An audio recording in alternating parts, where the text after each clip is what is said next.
behind the camera making sure the setup is okay. Damn, y'all can see so much. There's also this streak that goes through the camera.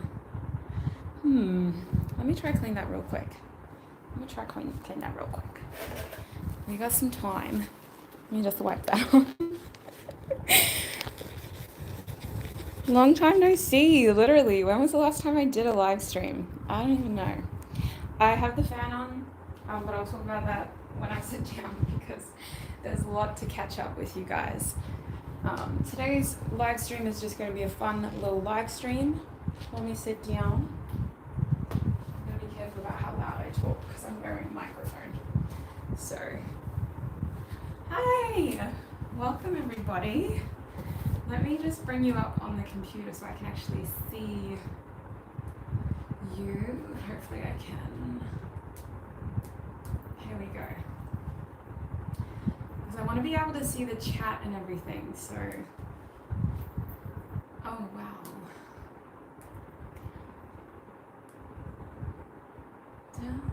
There we go. Oh my gosh.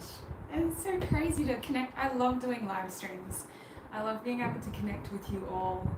So, few things first of all. A massive hello to everybody who's here. Thank you so much for tuning in, whether you can tune in for 2 seconds, 2 minutes, or the whole live stream. I don't anticipate this going for more than an hour. What we're going to do today in this live stream is exactly what the title says. But before I get into that, I need to talk about the tech stuff. So, let me just say I have moved recently. Why is the camera so far out? You can see everything except me. I'm like this little ant in the middle. Let me see if I can figure out how to zoom in because that's not personal. It feels like you're so far away from me and the camera's so close. Let me see if I can zoom in. That's crazy. That's too far. There's got to be a better way of doing this. Oh wow, no. There has to be a middle. Is that the middle? That's gotta be the middle. That's better, surely. That's a lot better. You guys were able to see like so much, which isn't bad, but like this is a bit better, a little bit more personal. I'll figure this out if we do it again.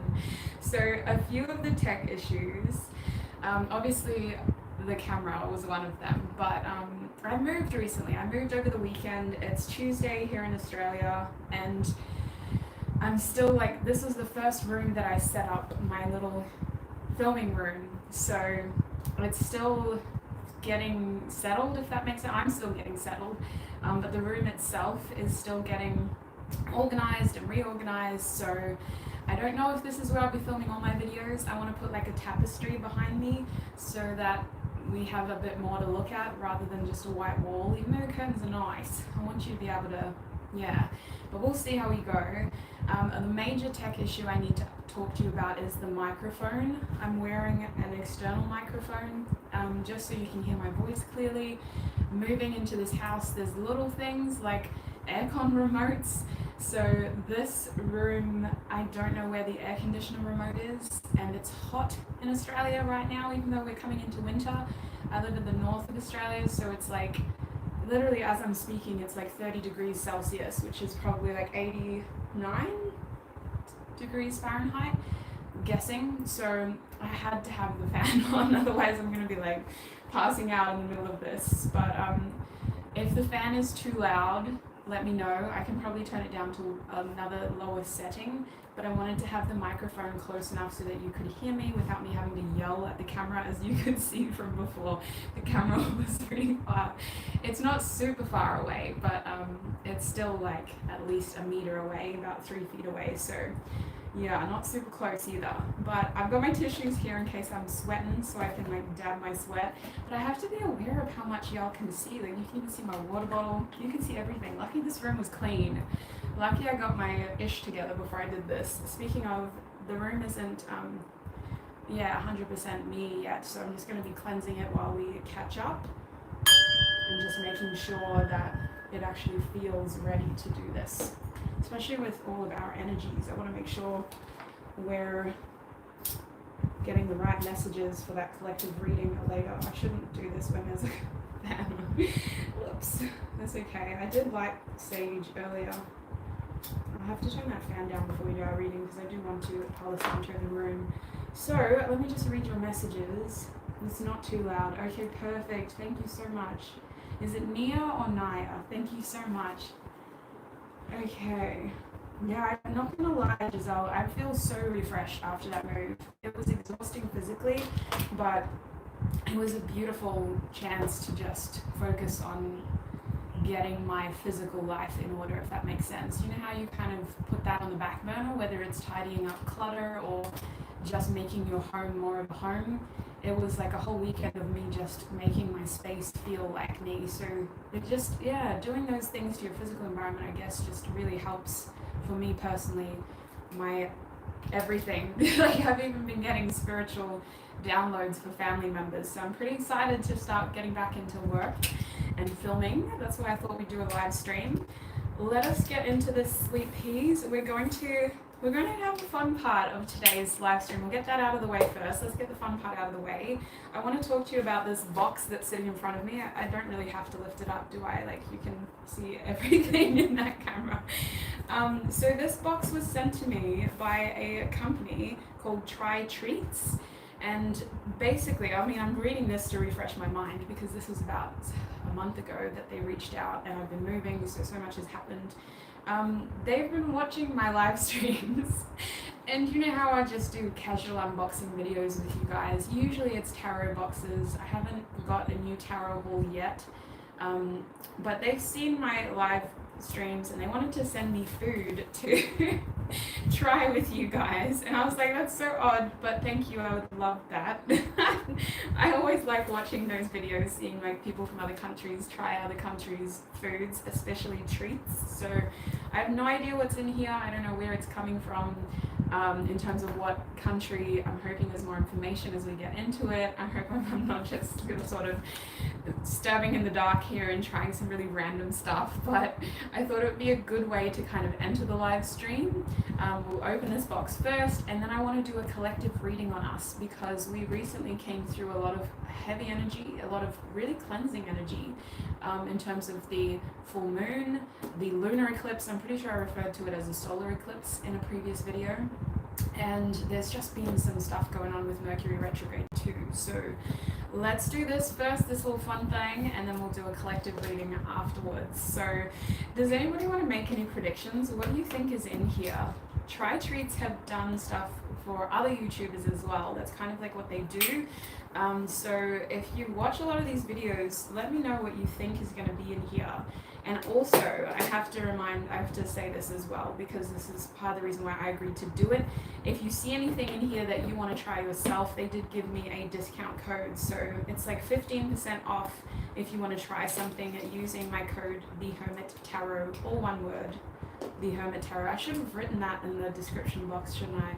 But literally my name, no spaces, all one word, the Hermit Tarot. 15% off if you see anything you like. Okay, yeah, that's one of the main reasons I did it, because I thought this would be fun and interactive, instead of you literally just watching me eat. If you see anything you want to try. Oh, this is cute. Look at that box. Love it. Treats, explore the world through food. I'm not gonna lie, I'm not a huge foodie, but every time I travel, that's one of the main things I like to do, is just try new food. I don't like to try food that I have in Australia. Oh, cute.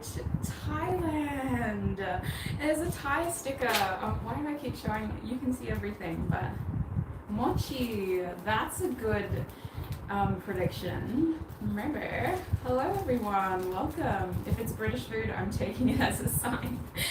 Honestly, I wouldn't be surprised if there's a little bit of something in here, but this all looks Thai. I'm not disappointed, but I'm intrigued because I don't think I've ever had any Thai sweets.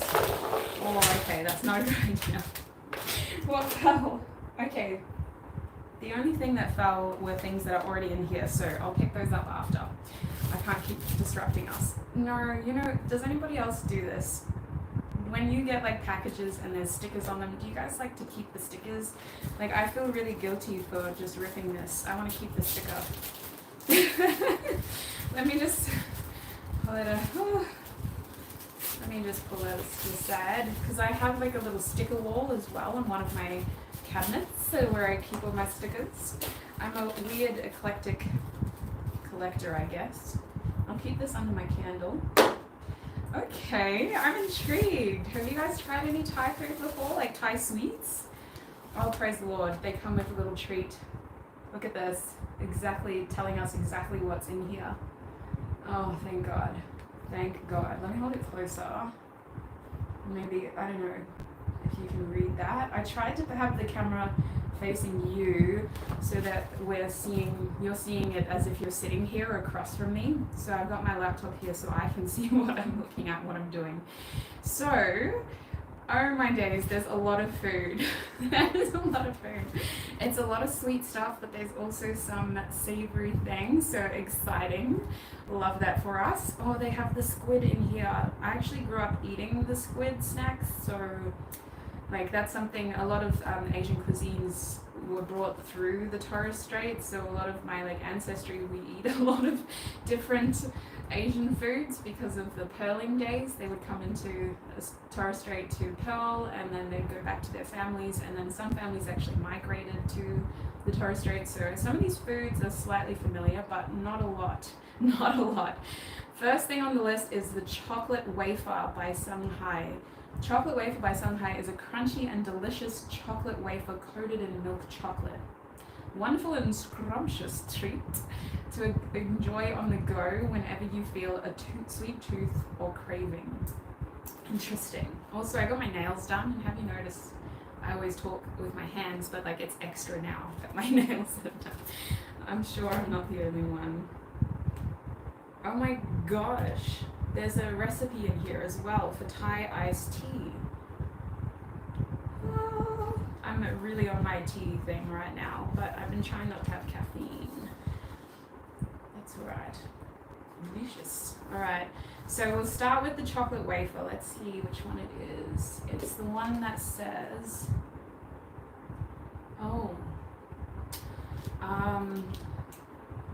cappuccino candy, not you. Where are you, sweets?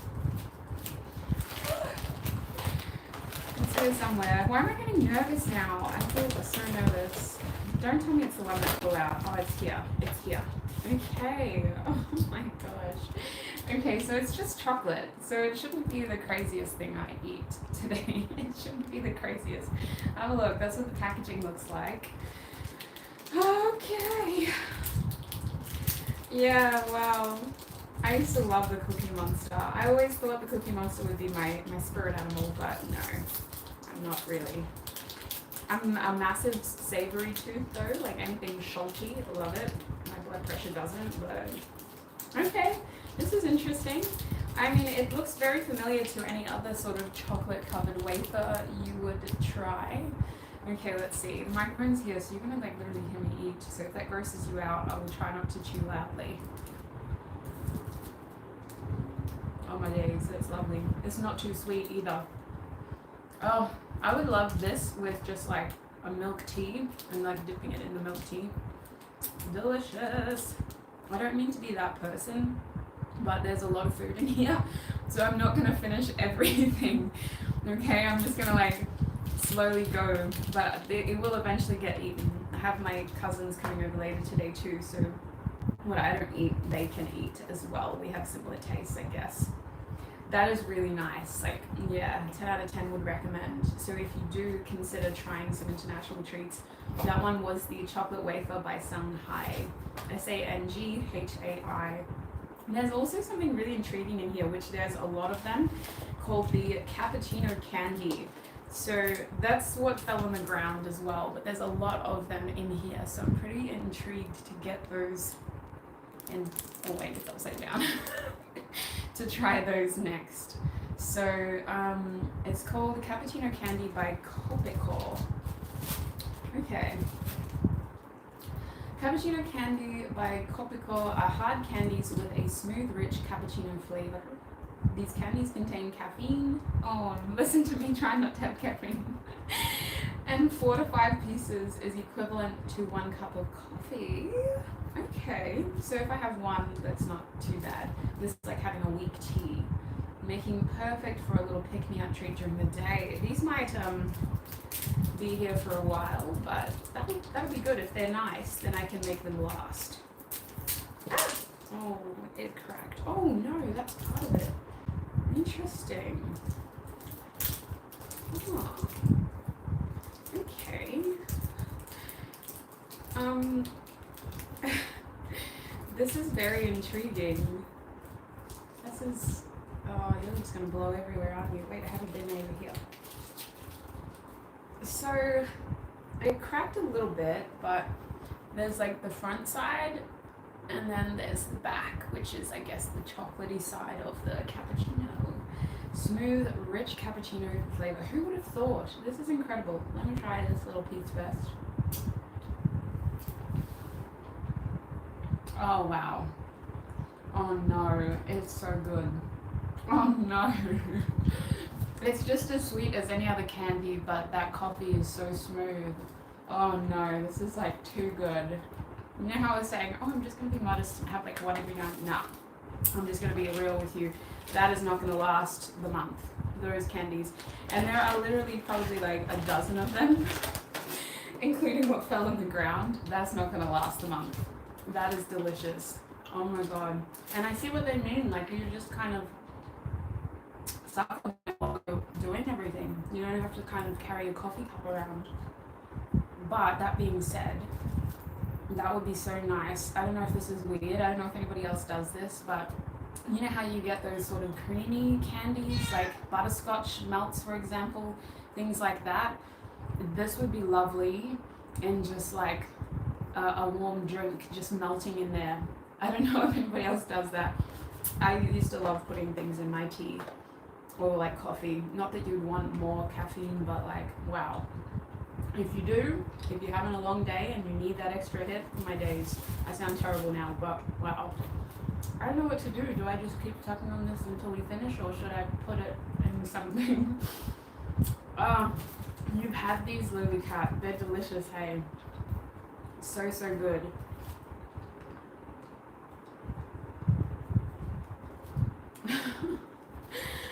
Oh my god, I don't know what to do. I don't want to waste it, that's the thing. I don't like having tissues.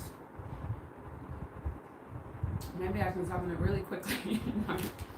What's next anyway? Maybe we'll stick to something sweet just while my mouth is sweet, because this is very sweet. We have a cream wafer by Shanghai again. So similar to the chocolate wafer, the cream wafer has a vanilla filling coated in white chocolate. Oh my days. White chocolate is like my weakness. White chocolate more than any other chocolate.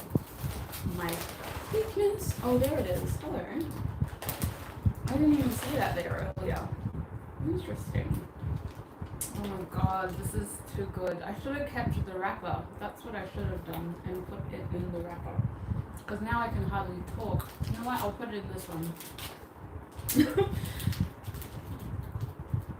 Okay. Sorry for all the mouth noises. Okay, let's put that over there. We'll try this vanilla wafer next. So same packaging as the chocolate one. Have a look at that. I think I was holding it upside down before, so my apologies. This should be really good. White chocolate is amazing. I'm just curious because the chocolate before wasn't that sweet in a good way. Like, it's dangerously moreish. Strong emphasis on the cocoa, not too much sugar. So like, if you just like the flavor of chocolate, you could end up munching out on that for a long time. No, there's no actual like cocoa in white. Oh, hang on. Oh, the labels, of course, in Thai. Sometimes they have, yeah, not in this one. Sometimes they have like, but it's very rare. Usually it's just milk with sugar. Sometimes they have like cocoa solids, but also cocoa oil. But no, there's not usually any chocolate in white chocolate. Good point. Let's have a bite of this now. Oh my days. I'm not too much of a sweet tooth, so I'm keen to get something savory after this, but let's see. Oh wow. This is better in my opinion. because you know how I was talking about my theory before of like dipping it in tea? That would be incredible with this vanilla. It reminds me of just a regular vanilla wafer, but they just kind of coated it in a not too sweet white chocolate. So love, that is so easy to eat. Oh my lord. And it's just one wafer too. Like, sorry, but like as a kid, I remember eating so many wafer biscuits. Dangerous. Dangerous. Okay, let's get something. Let's try these next. These are like chips. They're called Spicy Tasty Sticks. Chicky Stick by V Foods. Oh yeah, it says it on the packages. So this will be interesting, I guess. Let's try it. I should be looking at the ingredients too, just in case it is. Interesting. Yeah, it's just like your regular tapioca starch, so that'll be a good texture, I guess. Some chili powder, some fish sauce. Oh my gosh, flavoring is sunset yellow. Okay, I'm not going to read too much more. Let's get into it. Okay, these will have to be eaten today, I reckon, like once they're open. Like, okay. Oh, they're literally sticks. They literally, I hope you can see these. I apologize for the camera setup. It was just me trying after not live streaming for a long time. Ooh. Okay. Yeah, you probably, if I was watching somebody else eating, I would get hungry too. So I should have put a little trigger warning. You're going to get hungry.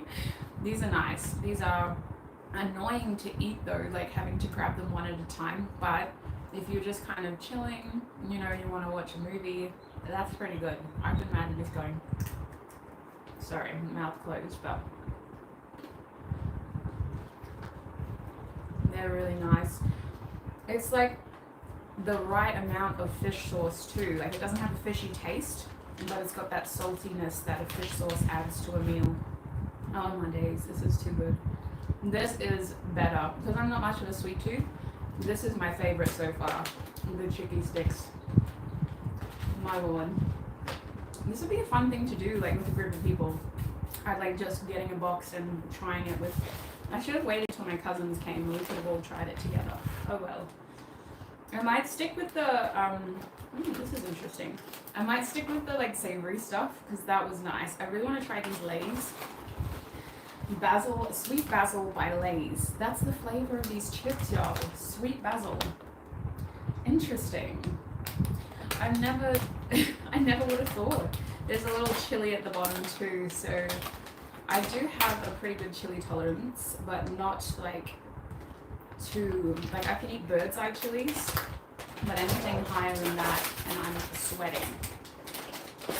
Wait, I know you're gonna get mad at me, but this is how I'm opening the chips.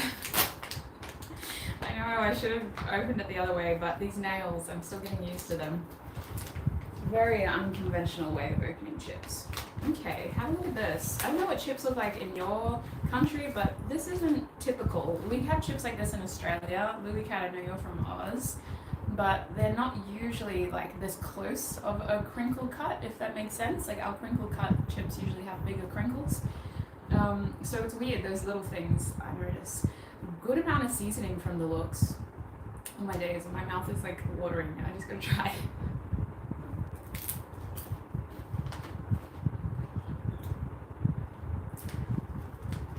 That's so weird. It's good, but like if somebody gave this to me and said, guess what flavor this is, I wouldn't say sweet basil. I would say sour cream and chives. It tastes like sour cream and chives.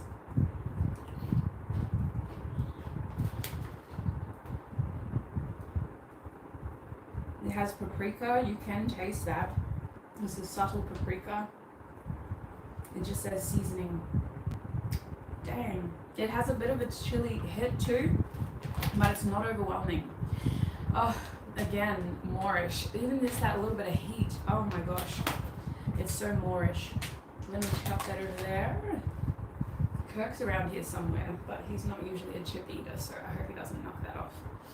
Okay, that was good. Okay, so my favorite is still the chicky sticks. I'm not a huge chips person. I like crackers and dip, but those lays were good. I wasn't expecting, that's not sweet basil. My mind is like sour cream and chives. So interesting, with like a little bit of chili. It was nice though. I gotta clean my fingers. Yes, Duff beer, literally. I had Duff beer when I went to Universal Studios in Hollywood, and it tastes like every other beer. Like literally, I told my uncle, I was like, it tastes exactly like one of the beers we have here, which is called 4X Gold. It's like a very patriotic sort of beer in the state of Queensland in Australia.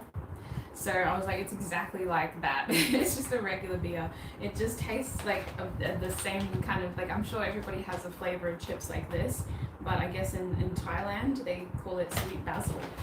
Basil has a strong flavor to it as well, like pesto. When you're cooking with basil, it really, whereas you can't really taste it on those chips.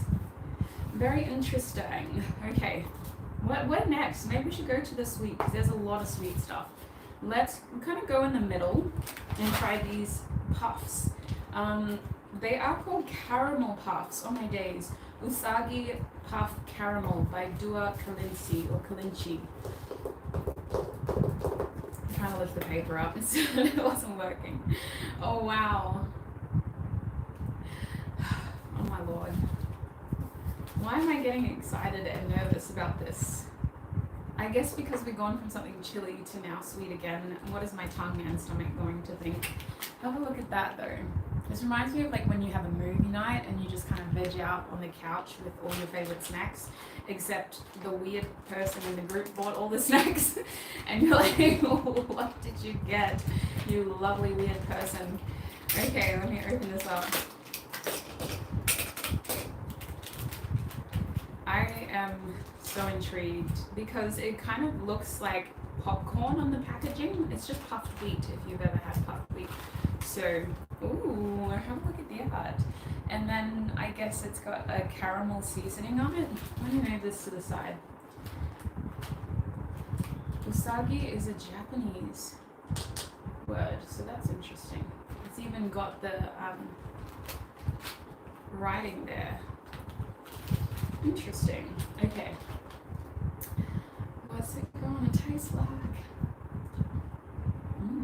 Not bad. It's not really sweet though. Again, not a bad thing.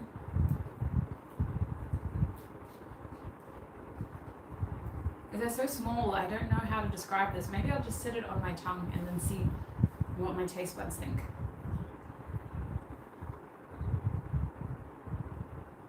Bunny, love it. Oh, Usagi means bunny. That's so cute. Oh, it has a bunny on the packaging now. Yeah, that makes sense. Oh my gosh. So I do really like that.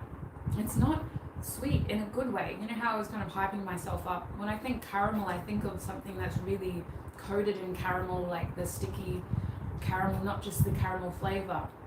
That was like just the flavoring of caramel. I don't know how the heck they managed that. I keep trying to read the ingredients list, but oh no, there's an English one. Caramel and vanilla synthetic flavor. Interesting. I'd love to be a fly on the wall of like when the chemical engineers created these flavors and were like, puff wheat and coated in it. Like what?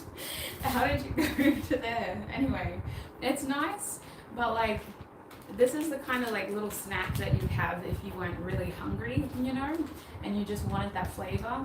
I don't know, it's very like easy to eat. Like I had 6 in my hand and I feel like I still barely got flavoring. Not a bad thing, just very different. It's so interesting. It makes me realize like how tailored my taste buds are to like really provoking salty foods or like sugary foods. Like there's probably a lot of sugar in this already, like especially this one, which isn't even a sweet, it's not even a sweet what's the word, treat. But it's got like 12% of it is sugar. So it goes to show, I guess. Dang, the harsh realities of this fun challenge. Okay, let's keep going. Did I accidentally spit something out? My bad. I don't know if I did, but anyway, I'm very conscious of the fact that I'm eating in front of like 100 people. So let me just keep going. Let's try the mango gummies actually. Okio. Interesting. They feel gummy, like, you know, like through the eye. That's my favorite thing to do with gummies. It's probably really gross, but obviously the packaging keeps it hygienic. If I'm about to buy gummies from a store, I just kind of feel them because they feel like gummies. Very sensory stuff, I guess.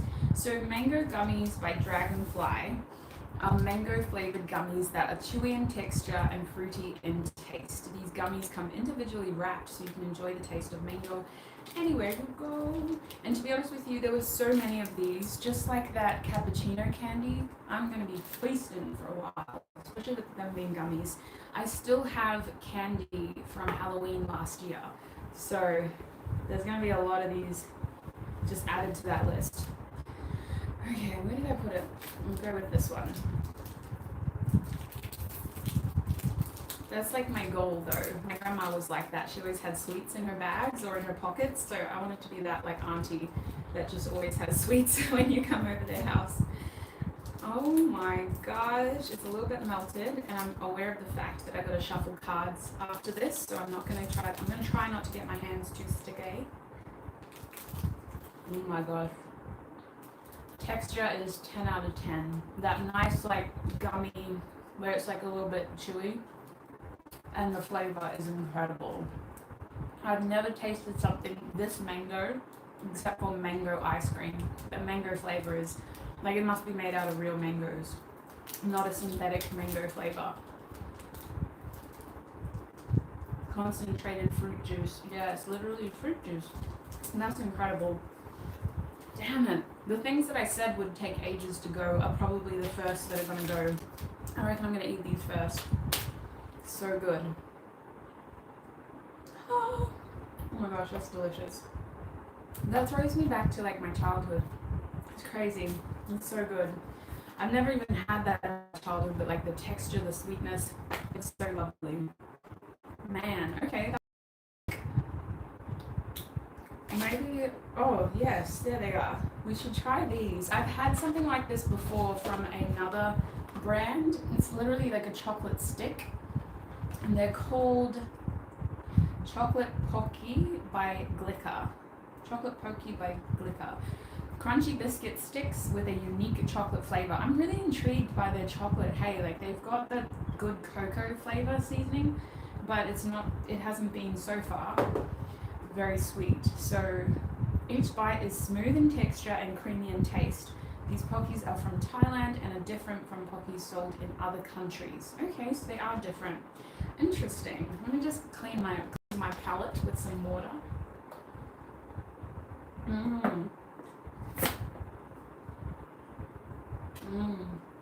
Yes, they do have them in other countries. So good. I'm just not much of a sweet tooth. I'm not like super disciplined with food anymore. I've been up and down with like diets and all kinds of things. I just strive to have a healthy lifestyle, that's all. But I am a Capricorn, so what I might consider to not be disciplined is probably still a lot more than like a Taurus. Okay, let's have a look here. Chocolate flavor. Interesting.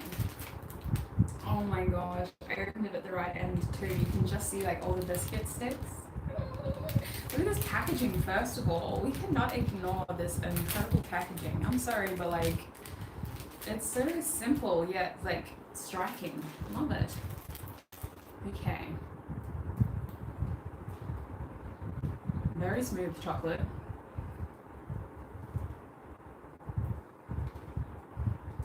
The biscuits are so interesting. It is a little bit different to other pocky that I've tried. Because it's not like really like pretzel-y, it's literally like a softer biscuit. But it's still crunchy. It's so weird to describe, but it doesn't have like, you know how some pretzels have that almost glaze over the outside? Or it's like glossy. And this is softer. And the biscuit itself is like a little bit salty, and then the chocolate is like there, like somebody was saying, semi-sweet. So it's really nice. Green tea, yum, that would be good. Yeah, the crushed nuts, that would be so nice. That's so good. I think that's something that a lot of, like, I'm just thinking of later when people come over. I think that's something that a lot of us would love. Oh my gosh, look at my little collection over there. We're doing well. What are we up to then? Roasted seaweed by Triple M. So that's this stick here.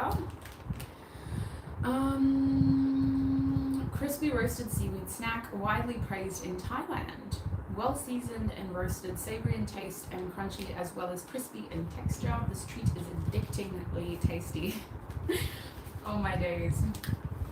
Let's see how it goes. I do love seaweed snacks and seafood snacks, I guess, in general. Ooh, okay. I think it's got a little bit of chili on it too. Maybe not. I'm just gonna bite it straight away.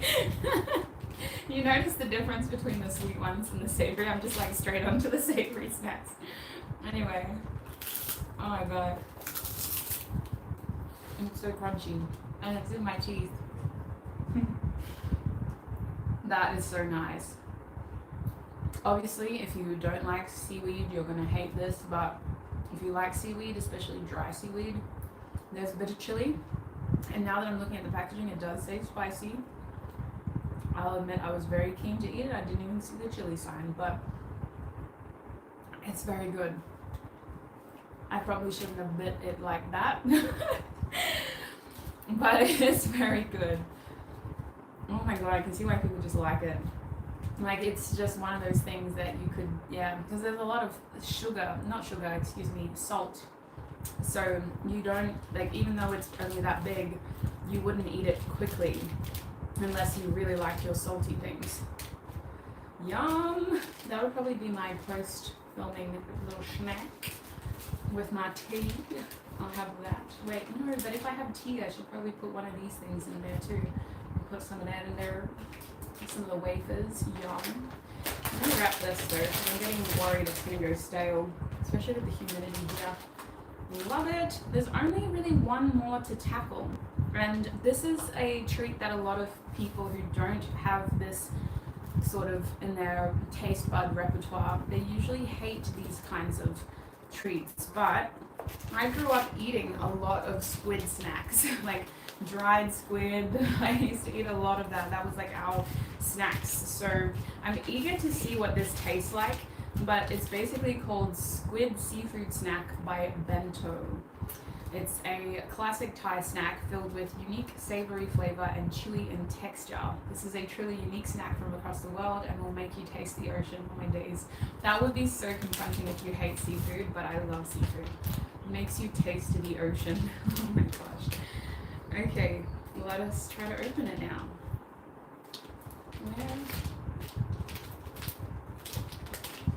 I have a Stanley knife. Maybe I should just use that. Yeah. With these nails, there's no hope. But there's got to be a way to open it without... Anyway.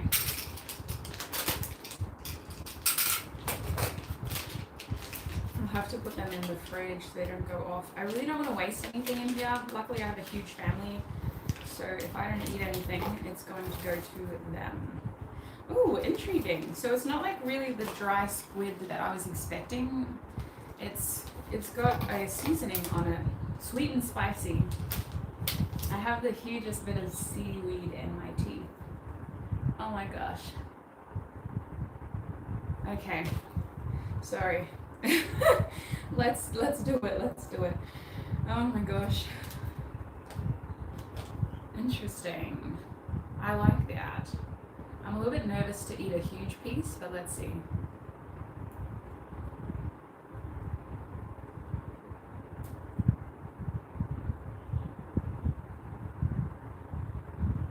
Okay, there's the squid flavor. The seasoning is so strong, you can barely taste the squid until you're like chewing it. It's so spicy. Probably slightly above my tolerance, so I'm a little bit nervous, making me hesitate to eat more, but it is good. It's just such a specific flavor. Ugh, might just have this little piece again. I'm trying to like figure out what the sweet is. I think it's just sweet chili. Yeah. You see my face like trying to figure it out. Trying to figure out if I like it or if I don't. It's so spicy.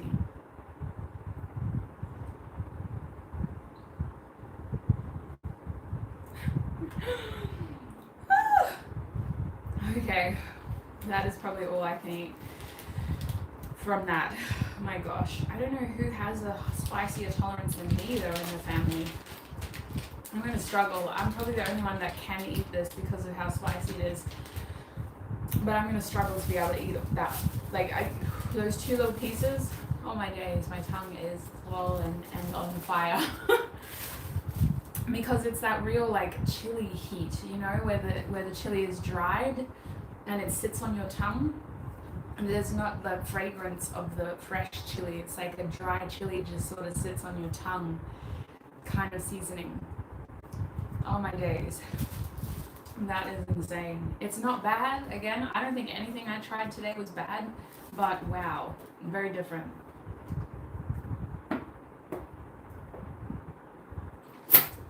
Impressive. Oh my gosh. Well, that's literally everything in the box. So a massive thank you again to Try Treats for sending me this box of goodies. I'm so intrigued to see what my cousins think as well. I may actually film them trying some of this, and I'll put it in front of our next video. For those who watch the live stream, I'll just put a little clip, not like a whole 15 minutes, it'll just be like a 1-2 minute montage of them trying some of this stuff, especially the weird things. Like some of my cousins, they don't like seafood. We're all island people from the sea, but some of them actually don't like seafood. So I'd love to see them try to eat this stick. And I really want to see them try to eat that squid, but I don't know how they'll go. Oh my gosh, thank you so much, Try Treats. If you saw anything that you liked here, or if you wanted something from them, if you wanted to have a look at their website, it's trytreats.com. If you end up buying anything, whether you do it for another YouTuber, for example, or whether you do it for yourself as like a little tasting party, like I was saying before, I wish I did that. I wish I had my cousins here to do it. Use my code Hermit Tarot for 15% off your treats. Holy heck, make me want to go to Thailand now though. What a beautiful country. I've always wanted to go to Thailand, but I want to do it respectfully. A lot of Australians go there and yeah, similar to Indonesia, I want to do it respectfully. So let me put that over there. My gosh, look at this food. It's going to be so distracting. We've got to get into the second part of our video now, where we'll be doing a collective reading. I need to go pick out some decks, and I think I need to get more water as well. So there's going to be like a quick 2-minute break while I go get some decks and some water. So this collective reading is going to be picking up on basically looking at where we are as a collective now, hopefully confirming some of the things you've already been experiencing. And then I want to just have a look at how we're going to be ending the month. We still have about a week of May. So what is it going to look like as we transition from May to June? We're in Gemini season. I love Gemini season. A lot of transformation seems to happen for me in this Mercury retrograde season. Every year, it's crazy. So I'm intrigued to see what's going on as a collective, where we're going to be at in terms of the transition from May into June. So I'll be back in 2 minutes. I'm going to get some more water and I'll get our decks ready for the reading. Let me take a tissue with me actually, now that I'm looking at that. It's my nose after that. That's all my tissues. Stay there, please. I need you. You know what? You stay too then. I need to buy more tissues. I'm running out of so much stuff after moving. It's crazy. Okay. I'll be back. I just realized I'm still walking around with the microphone. We'll leave that there because if I blow my nose, I don't want you to hear it.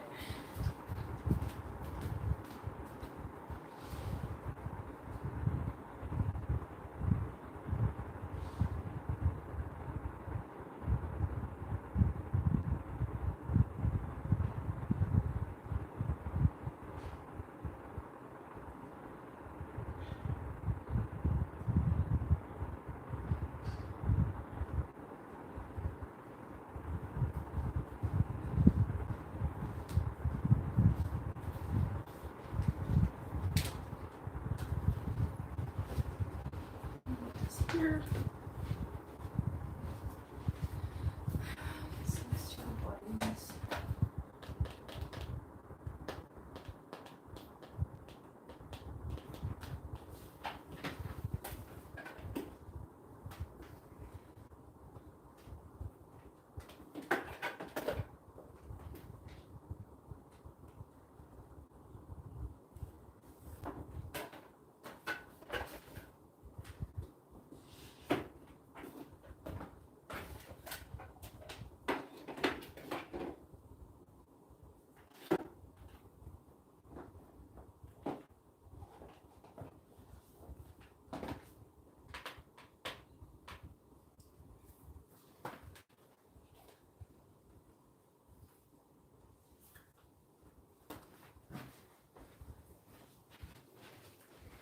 Yay!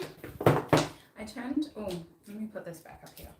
I turned the fan down as well so that we could get some smoking happening because I have not, oh no, there's caramel on the table.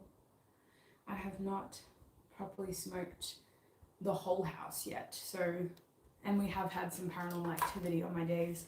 While I get these decks ready, let me tell you about some of the paranormal activity I've experienced in this house. Not like crazy. I've lived in some places where I just would never set foot on ever again because of how like negative the energy was there. And I think that part of what we went through at those houses contributed to that negative energy. But with this house, as soon as I walked in, it felt like home. It felt safe. It felt warm. It felt like the last people that lived here really treated it like a home. I think they had kids as well. It just has a really nice feeling to it, a really homely feeling. So I knew straight away, like, yes, I want to live here. But please help me cleanse all negative energy, entities, and spirits from my body, from my cards, and from my home, so that I may offer clear, honest messages to the collective. I'll do that around my laptop too, because, Lord, sometimes there's some heavy energies coming through. But anyway, yeah, so it felt really nice, and it's always like every night that I've slept here. The first night I slept here, I had my brother over because I just didn't want to like sleep alone in a new place. So he slept on the couch, helped me move during the day. And he slept so well in this house. At the last house, he could never have a good night's sleep. Something would always wake him up in the middle of the night, and it used to always like target him.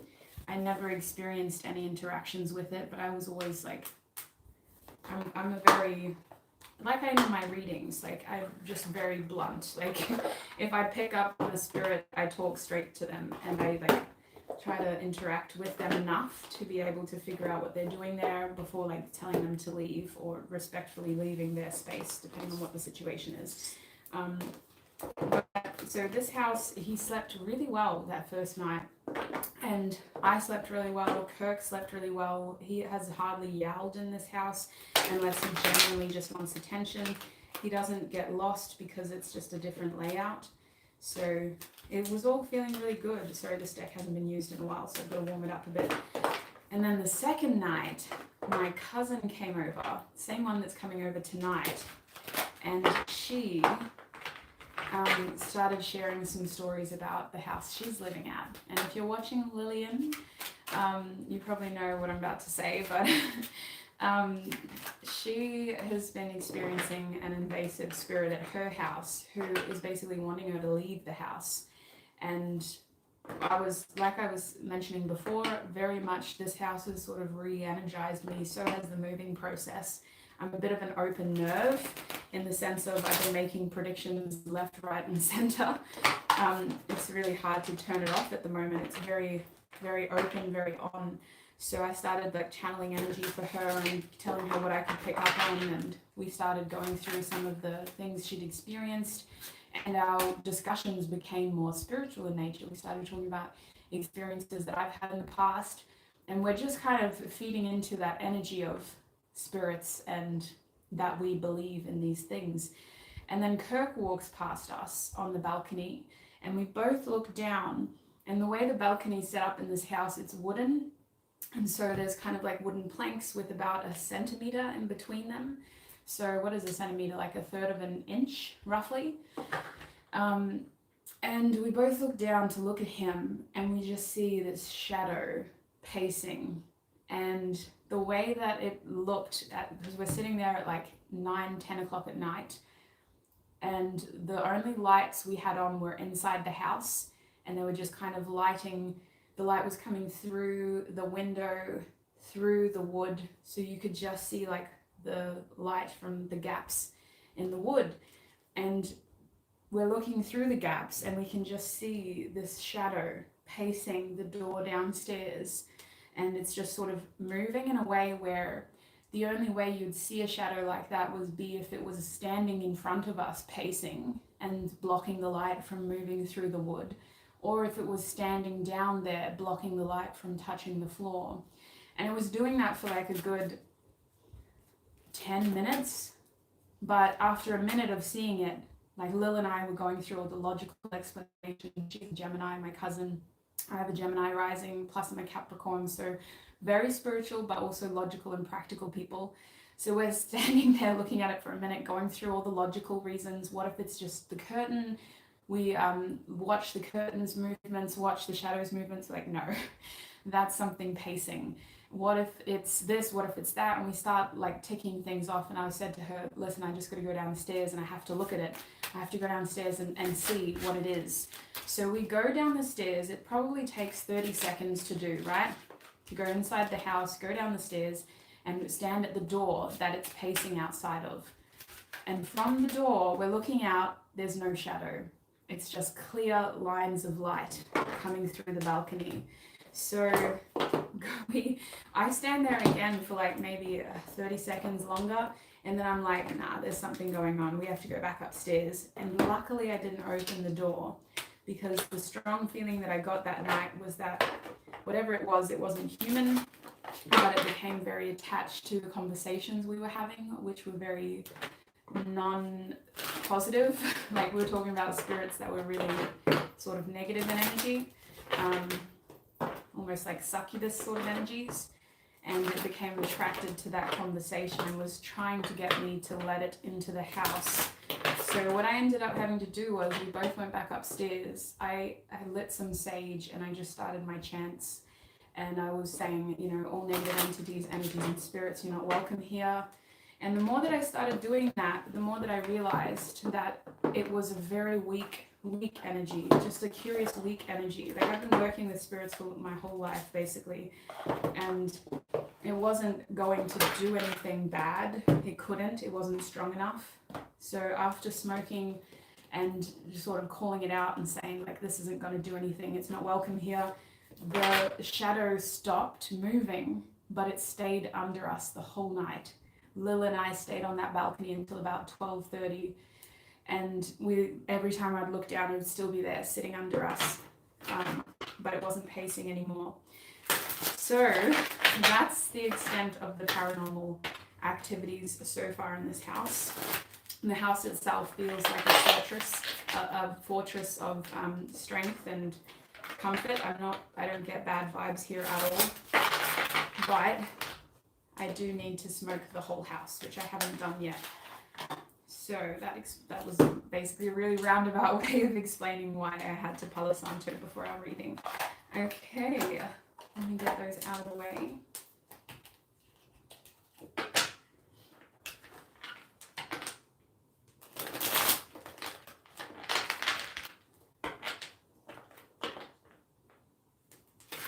Yay! Yeah, I have a lot of ghost stories really, Kat. I have so many. Like, and some of them aren't mine. Like, that's why I wanted to get my auntie on the podcast, because she has some really interesting ghost stories as well. Okay, I feel like I've been talking for an hour, so let's get into this collective reading. Well, what should we open our reading with? I think I want to start with a Gem Oracle card, and we'll have a look at what our main energies are now, in the week ahead, and for the month of June. Okay, ooh, that's a terrible shuffle. Okay, Spirit. I'm just reading your comments now because it's so intriguing. Similar situation. Yeah, yes. I've had that happen too, where they come through your dreams. Those are some of my most terrible, because you're so vulnerable, you can't protect yourself.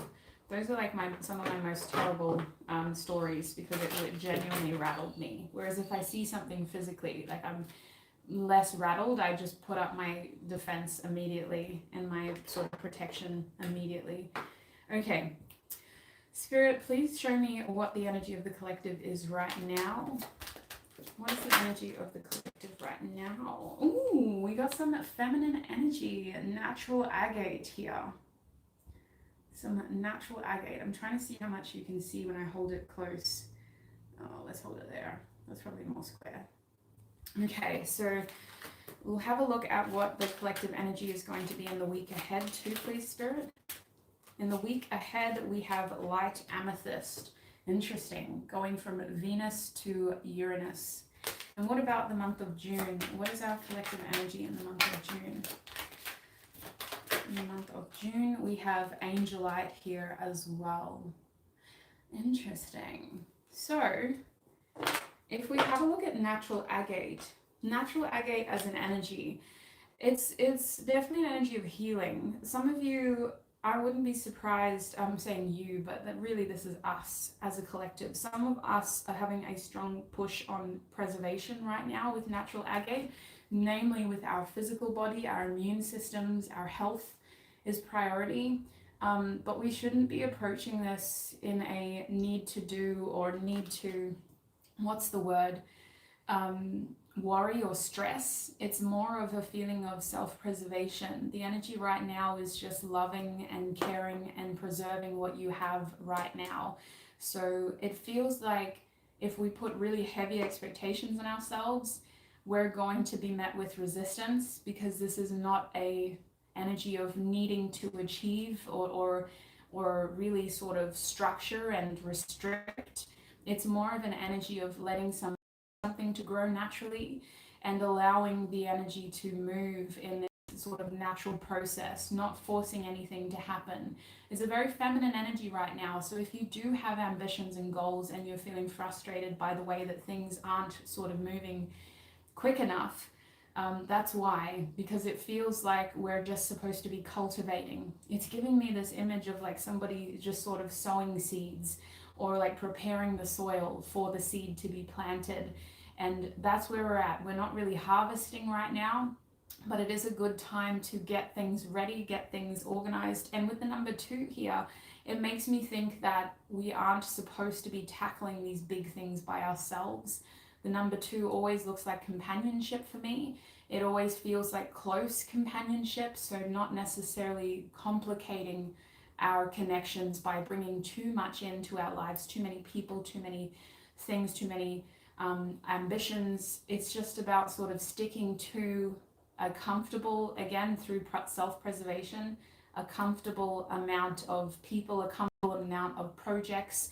This Venus energy is making me think of Taurus as well, which, and Libra's influence of balancing things, being fair, but also being direct, being communicative about what you can give. Actually, right now, to self-preserve what little energy I have, I am able to see you on Friday, but I can't be there for the whole night. Like I need to, it's been a busy week at work, or it's been a really busy weekend, and I just need some time to myself.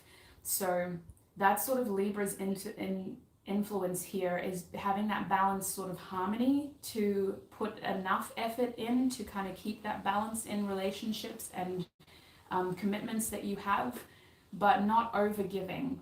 It's really a time of just trying to maintain harmony. I feel like this is happening because there seems to be some big shifts coming into June, especially in Gemini season. We've got a lot of Aquarius energy in the months ahead, but I just want to talk about Taurus's influence from the energy right now too. Taurus is a very practical energy, but it is also influenced by Venus. So it's this feeling of implementing routines that are catered towards you in a realistic way. Again, not being too ambitious with what you think you can do or what you think You have the ability to pull off just being very realistic. Well, actually, I haven't been sleeping well the last 2 weeks, so I probably can't do that tomorrow. I need to probably catch up on my sleep. Putting in routines that are effective based on what you know is going to work for you.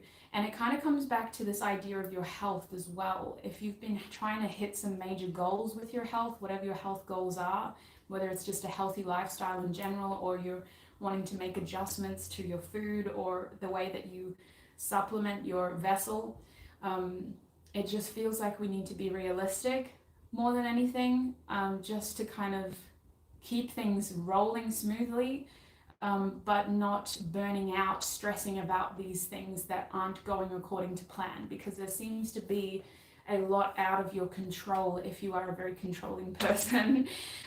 If you're someone who likes to kind of spearhead things and be very ambitious all the time, and you have had goals that you wanted to achieve before the end of May, keep doing what you're doing, but again, be realistic. Ensure that you're not biting off more than you can chew. Be aware of the fact that there's a very feminine energy right now of self-preservation. If something does not go according to plan, it's because it would have ruined you to get that outcome. And right now the energy is take care of you, take care of your vessel, and prepare for what is to come. So the only other message is about healing your immune system. Lots of green foods right now would be beneficial because of the heart chakra here. This is also emotional healing, but I'm being drawn to like lungs and your immune system.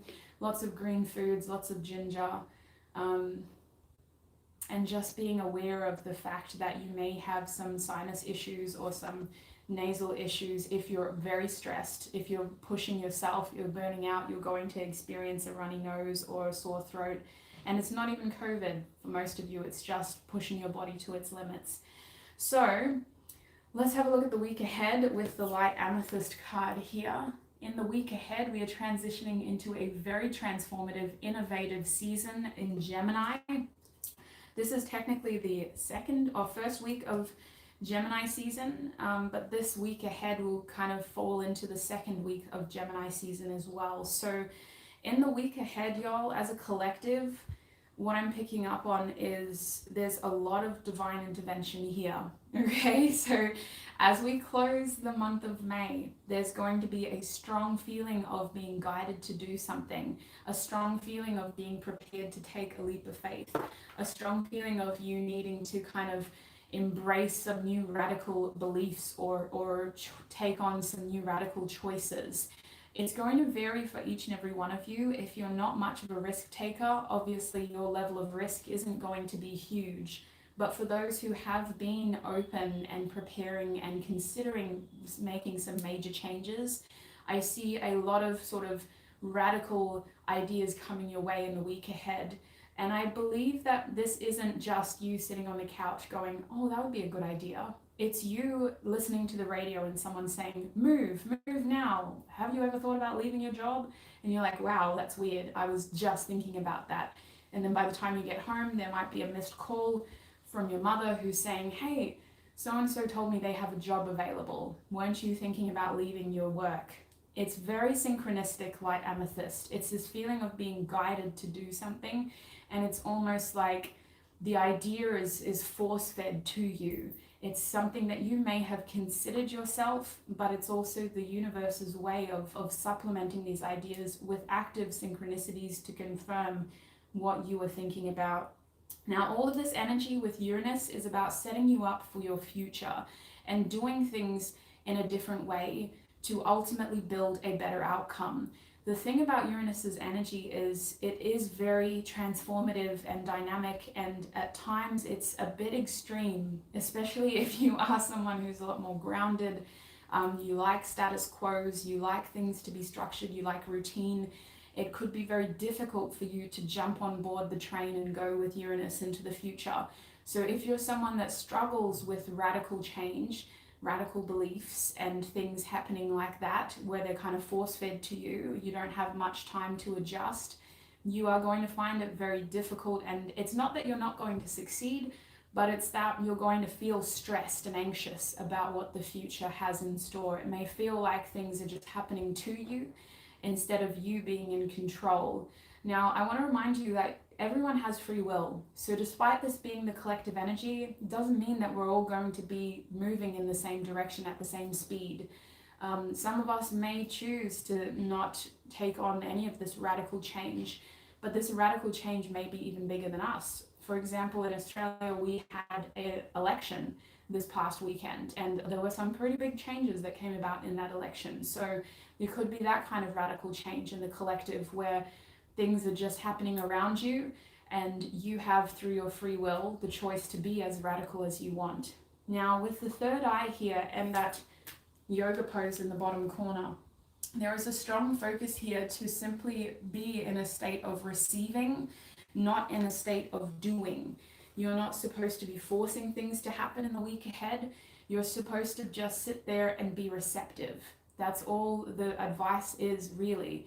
You can be as receptive as you want. If it's starting to feel overwhelming, and if you feel very anxious and you've so much uncertainty to the point where you're very stressed about how much is changing, then you can, by all means, through your energy of being still, say, this is all I can take. I can't take anymore. Like, please stop.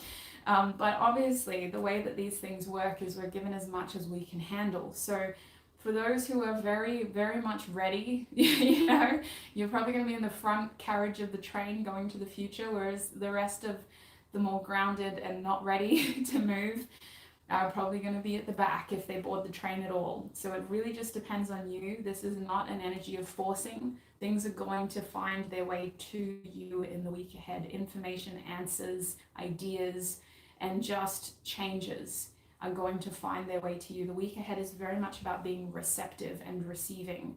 So let's have a look at June, shall we? Let's have a look at June. Now, oh, peppermint tea. I love that so much. I haven't had peppermint tea in ages. It's something that we used to have after dinner when I lived in New Zealand. Okay, so the month ahead, for the month of June, we have Angelite here. So more Aquarius energies. Angelite is such a similar vibe to light amethyst. However, it only really differs because it has more of a feeling of action. So where we still had that reception and that feeling of receiving rather than doing, Angelite kind of comes in and says, okay, now what seeds do you want to sow? We've given you a bag full of seeds, a bag full of ideas, a bag full of new changes that you can make, new choices you can make. So what are you going to do? What seeds are you going to sow? So there is some action in June.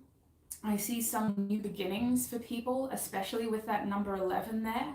I see a feeling of things syncing up and connecting after feeling like we were experiencing so many warning signs. So if you are very susceptible to synchronicities and you're someone who does get a lot of information through the media, through radios, through billboards, and you're very aware of things kind of adding up in that way, I feel like they're going to start to make a lot more sense in the month of June with that 11. It feels like things are syncing up.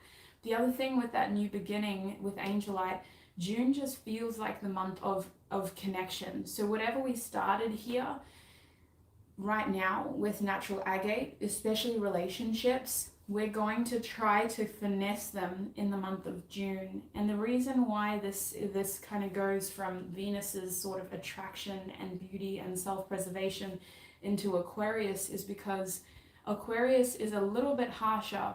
Aquarius is a little bit more of a realist, very friendly, very, what's the word, open-minded, but also very much focused on the future and forward thinking. So if it can't fit that future idea or that future mold or that future kind of objective, it's going to be scrutinized and it's going to be kind of looked at as, oh, how can we either work on this or do we need to cut it loose? So I see June being a difficult month for certain relationships that do not have the ability to fit future ideas and objections. And this isn't just romantic partnerships. It feels more like friendships with it being Aquarius. It feels more like the stragglers in our friendships, not those best friends, but the people who kind of don't really have a specific big energy about them, you know, just the acquaintances, the ones who linger on our profiles and social media. It feels like the month of June is making social circles even smaller, mostly because the goal here is on focusing on what is giving as much as it's taking and what is going to fit with the future design. So for some of you, I am picking up relationship messages, but I want to get tarot before I talk about that because I want to be sure. These are just general themes in June. So it does feel like some relationships here are syncing up, and then others are getting very heavily scrutinized over how well they match the plan, the grand design.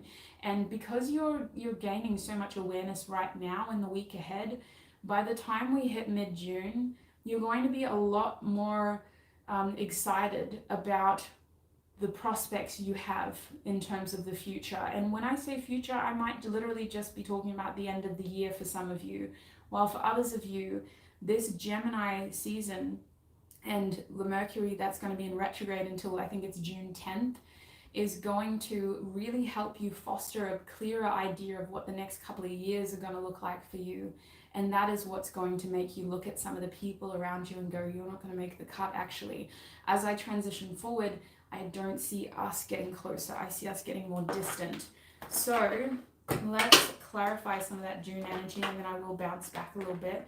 But I really want to talk about June because it feels like, obviously that's the furthest away in terms of the timeline, but it feels very broad for all of us. So let's have a look at what June is offering with this angelite energy. Should we just talk about love first? Because it seems to be wanting to come out. It seems to be wanting to come out. So I might use this deck for love. I'll be honest with you though. If I'm talking about love, I kind of need to do a bridging card for each of these from now to the week ahead to the month ahead, just to help us understand how we get into that big energy with love. So can we get a bridging energy between natural agate and light amethyst? Okay. That card basically just fell there.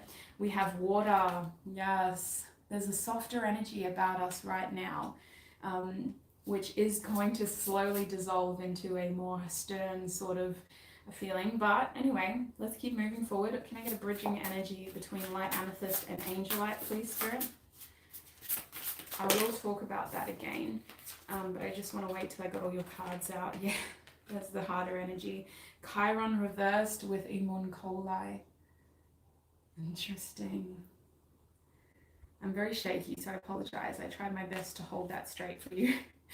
And then what... Actually, I should talk about that first. Sorry, I don't do these readings often, so I'm a little bit disorganized, but I want to talk about a lot. So, Grand Train, that's interesting. Working together. It's so bizarre. I do see some of you really getting very ambitious in June because you weren't able to really be like that right now, because natural agate is slowing us down. The energy right now is self-preservation, healing, right? Looking after yourself first and the ones closest to you, but not going further than that. I do see, as the next month sort of comes in, as June gets closer, we're going to want more. We're going to really be trying to hit those goals and set those targets. Some of you are going right back to the drawing board with Aquarius and Uranus here and re-examining your potential. I see a lot of you setting some big goals here and being able to achieve them because you're looking at them in a different way, and you're at a different point in your life now. You've spent time working on yourself and healing certain things that you needed to do, whether that was emotional or physical with your health. It feels like you're at a different point now where you can start to tick some of these bigger boxes that you haven't been able to. So let's have a look at how love is transitioning in the week ahead between your present energy and the end of May. We have the water card here. So there is a feeling of nostalgia, feeling sentimental, feeling emotionally drained. Some of you, some personalities are going to be very obvious that, wow, I need to limit my time with them because they really drain me emotionally. And when we talk about love, we're talking about friendships, loved ones, family, but also romantic partners. If you're in the dating scene, it does feel like you're going to feel an energy, a draining energy, and you may even find yourself comparing people because you're trying to figure out what the compatibility is here. With water, it's coming from an emotional point of view. It's not in your head. You shouldn't be. You should be going based on how you feel, in terms of how are your feelings guiding you to want to spend more time with certain people versus telling you to limit your time with other people to preserve yourself. That's the goal here. But as we end the month of May, I see Cancer here really sort of asking you what is important, who is important, and we are going to be coming into Cancer season after Gemini season. So it does feel like the build up here for you is getting a strong sense of attachment to the right people in your life and limiting your attachment to people who aren't meant to be in your life. So with Scorpio in this trine, it feels like Scorpio is making us look back a little bit as we move forward and go, have I left anybody behind? Does anybody from my past need to be in my future? So there is a small amount of nostalgia here in the week ahead as you transition whatever your changes are or whatever your feeling of taking care of you is. It does feel like you're looking back in a little bit in certain moments and going, have I left anybody behind? Is there someone that should be here with me? So going from the end of May into the month ahead, we have Imum Koli and Chiron reversed, both reversed. So this Imum Koli is very similar to fourth house energy, very similar to Cancerian energy. In the reverse position, it feels like what I was saying before, your social circles are getting smaller. Who's important to you and who matters to you is getting smaller. And the only reason I could think this is happening is either because you're more aware of how people in your inner circle weren't meant to be there in the first place, either through their own actions or because you've hesitated in cutting them out. They've given you plenty of signs that they're not actually ride or dies and worthy of being in your inner circle. And it's just coming into a natural state of it's time to move, it's time to pull this nest and rebuild elsewhere. The thing about Imum Koli is there's also this feeling of longing for those who don't have enough people in their nest. So if you're looking at your inner circle and going, this feels lonely, there's not enough people here, who's missing? You're going to really feel like you need to kind of go out there and find people who can connect with you in that way. I don't see that being the focus at the start of the month. I really feel like a lot of us are trying to make changes on a grander scale than just, trying to do the quick fixes. It doesn't feel like the quick fixes are going to work. It feels like these are the kind of changes that affect multiple areas of our lives. And that feeling of longing is us wanting to go to new places to find those people and to find that warmth that place could give us, not just sort of bringing someone into our nest. It's like we want to recreate the nest altogether. But Chiron reversed is also that pull again to what needs to be healed, what hasn't healed, what isn't healing well enough. So it's so interesting. We are in Mercury retrograde, so that could be the reason why. But as we keep moving forward, as we keep imagining the future, as we keep planning for what great future we will have, it's like we keep getting pulled back. Something keeps us looking back and going, have I forgotten anything? Have I missed anyone when it comes to love? And should I make any changes now to ensure that the future that I want is achievable?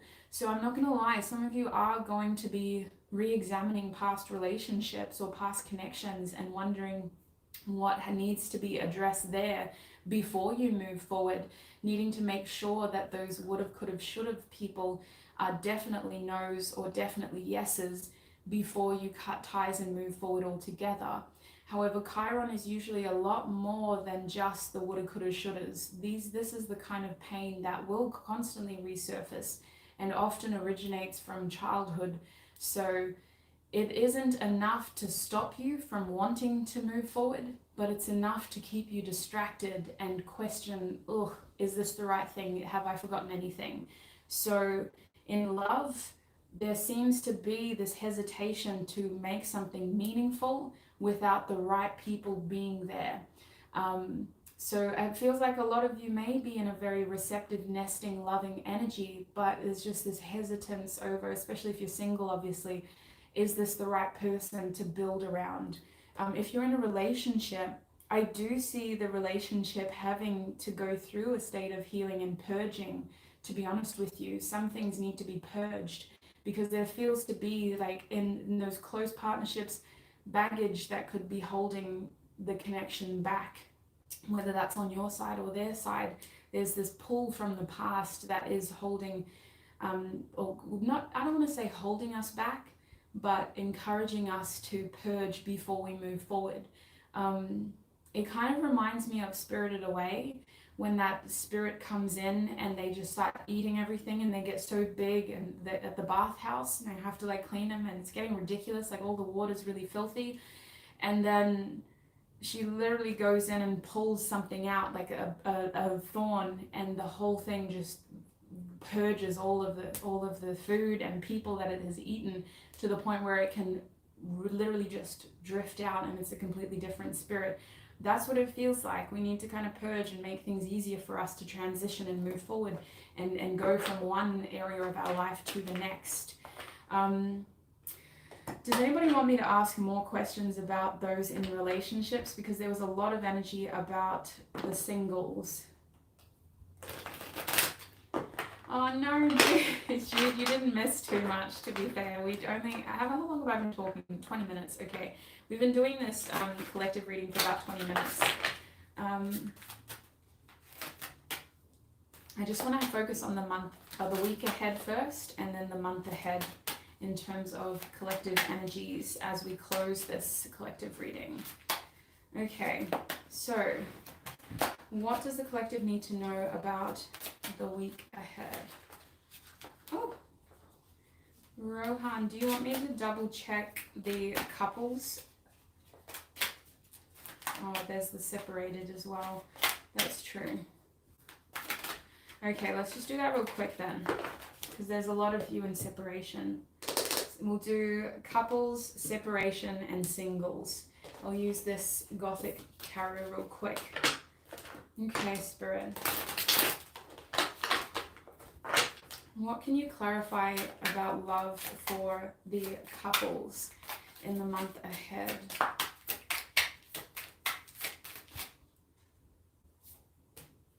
Yeah. Yes. Oh. Yes. Okay, I'm going to have to really lean forward. We have the 8 of Pentacles, the 8 of Swords, and Temperance reversed. So 8 of Pentacles and 8 of Swords are upright. Temperance is reversed. If you can see that. Yeah, I'll do a general one next. Lean Bean. I love that username. Love it. Okay, so for those in relationships, right, the couples or the throuples, sometimes you have a functioning relationship with more than one person. Let's just say those in relationships.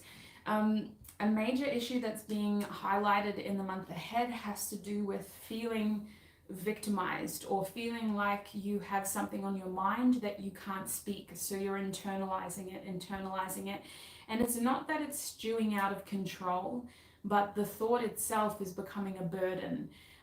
We're kind of getting stuck in a cycle of internalizing our thoughts in the connection. So with the 8 of Pentacles here, the objective is moving forward. And I think with this 8 of Pentacles, it's more about building and finishing something you've already started here, if you're in a couple, if you're in a relationship. So in order to manage that objective and continue something that you've already started, we have to appreciate what needs to be refined with Temperance reversed. It feels like we need to kind of pull things apart, examine them, be honest about what isn't working.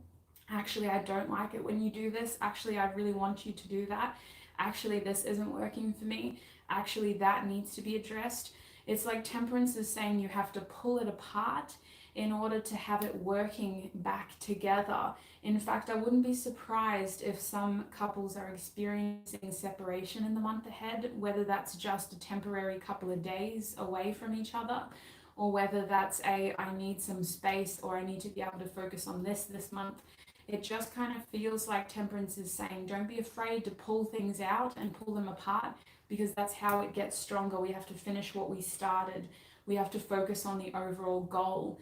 So that Eight of Swords is someone really overthinking something to the point where the thoughts are becoming a blockage. The issue itself isn't that big of a deal if we communicate it. It's natural. It feels like the kind of issues you would have naturally. Like if you've been in a relationship with someone for so long and you've never spent any time apart, and all of a sudden they have to travel for the weekend, of course you're going to get anxious. You're going to be like, oh, I hope they're safe. What am I going to do? You know, little things like that. It feels like that Eight of Swords is saying, don't let the little things get blown out of proportion by internalizing them in the month ahead. It feels like Gemini is encouraging you to not only communicate those things, but with the Eight of Pentacles, finish what you started. And with that Temperance card, don't be afraid to pull it apart in order to get it stronger back together. And when I say pull it apart, I'm talking about issues. I'm talking about friction, things that aren't working. Obviously, if it's broke, you know, if it's not broke, why fix it? But if it isn't working, and if it is causing friction and issues, don't be afraid to pull it apart so that it can come back together stronger. Okay, so that's what I'm seeing for couples. Let's have a look at those in separation. What is happening for those in separation in the month ahead? What is happening for those in separation for the month ahead?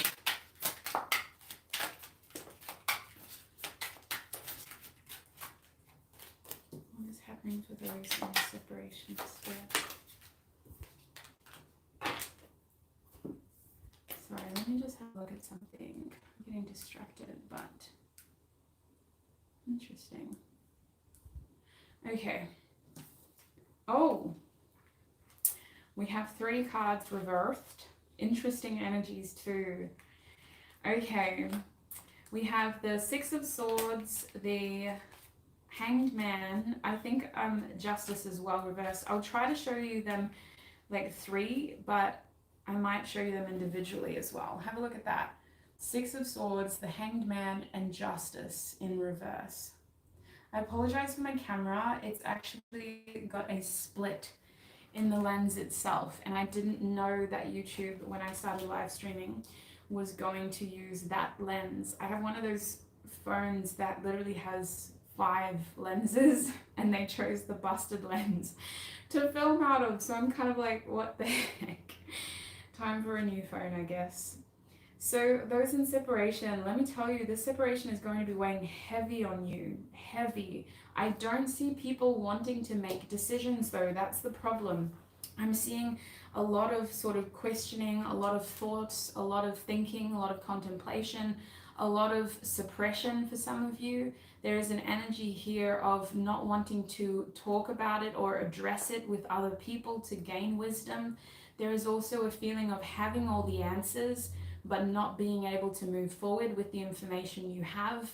It feels like there is a feeling of denial here, as in you have the information but not wanting to actually act upon it. And for some of you, this isn't you I'm talking about, this is your person. But for those who are in separation, there is an emphasis on the delays. There is an emphasis on the imbalances. There is an emphasis on what isn't working.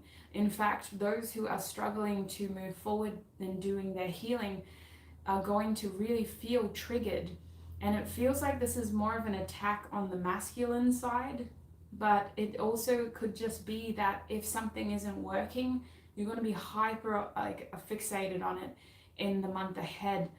Those in separation, there needs to be a sort of inner awareness, and if possible, communication between each other. But I'm aware of the fact that some of y'all are in separation because you can't communicate.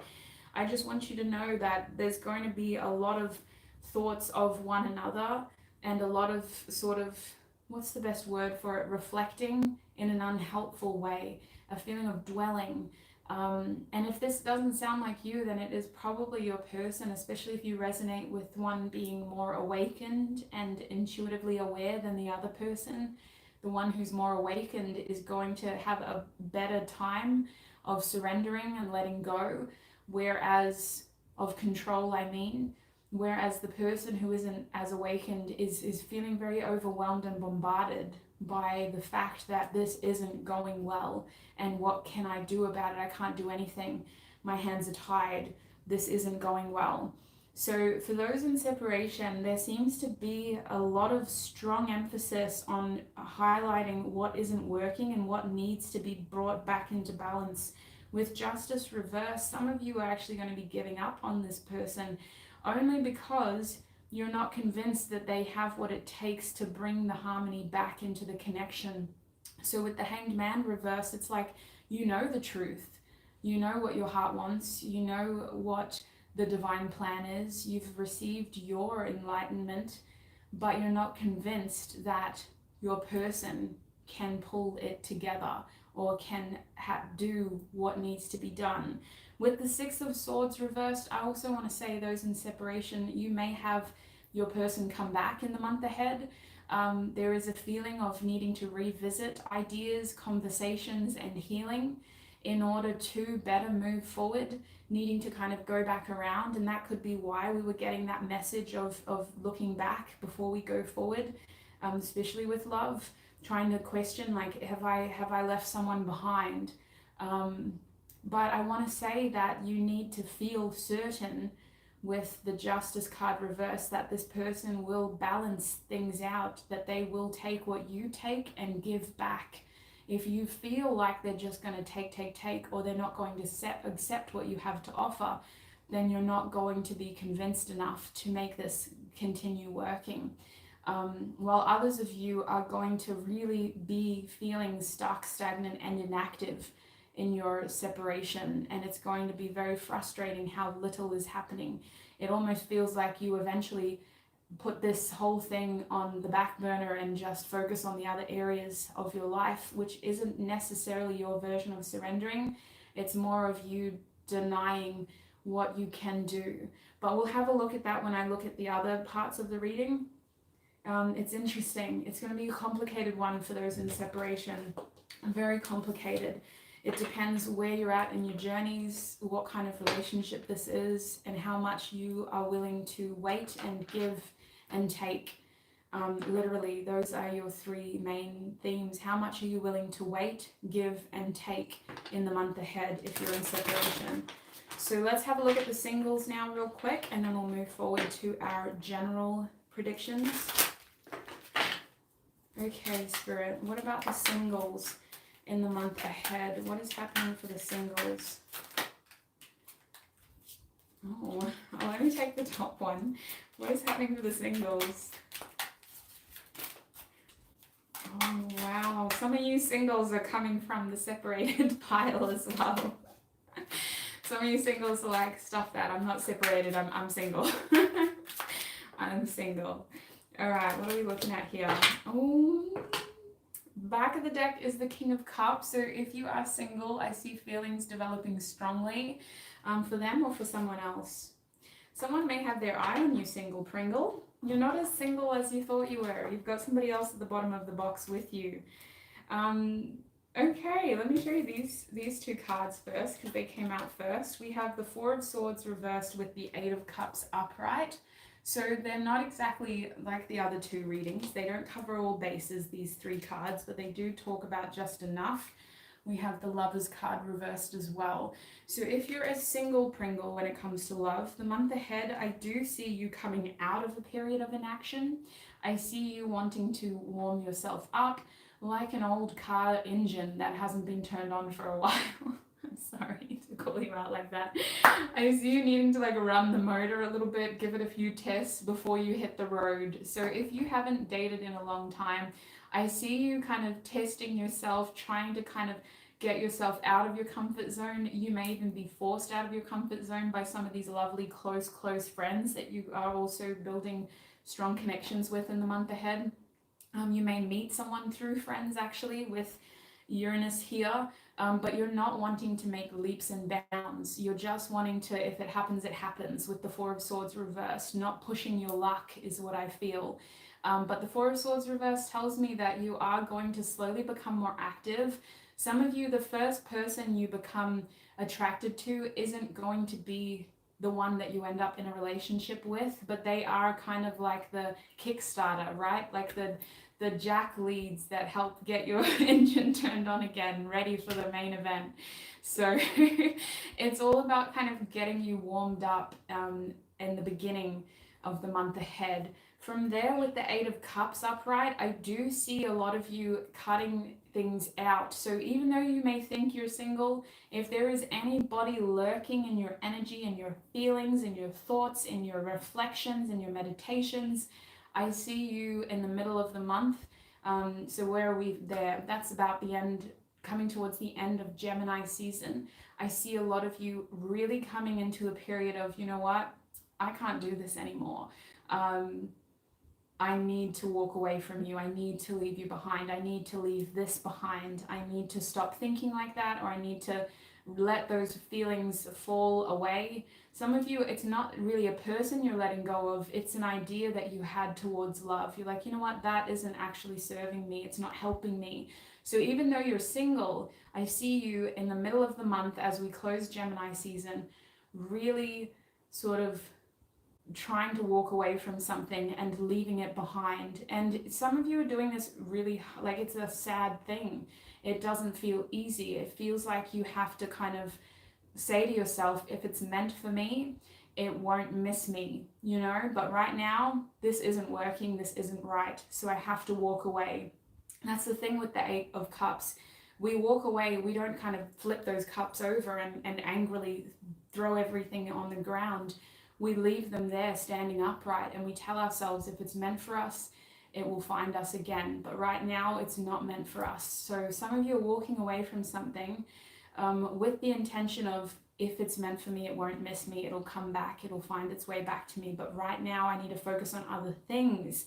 And with the Lovers card here reversed, I do see that for those who resonate, obviously, if you're seeing someone already, you may try to get things to be more stable with them in terms of a relationship. But for most of my singles, you have some big choices to make and some people to choose from. So for most of my singles in the month of June, I don't see you being very quick to get caught in a relationship. I see most of you being very careful and selective, a little bit too picky, especially if you have a few people to choose from. It's almost like, what do I do? Which side do I pick? Who do I want to spend more time with? Who do I ask? What do I, left, right, middle, up, down, like where are we going? So with the Lovers reversed, I feel like by the end of June, the singles, when it comes to love, you're going to be more aware of who is in front of you in terms of who is an option, who is an interest, who is somebody I want to spend more time with. You're going to be very aware of who isn't an option, who I'm not giving my time to. However, you're still confused about who do I actually settle into something serious with. Taking it a lighthearted sort of approach is going to make that whole process a lot easier.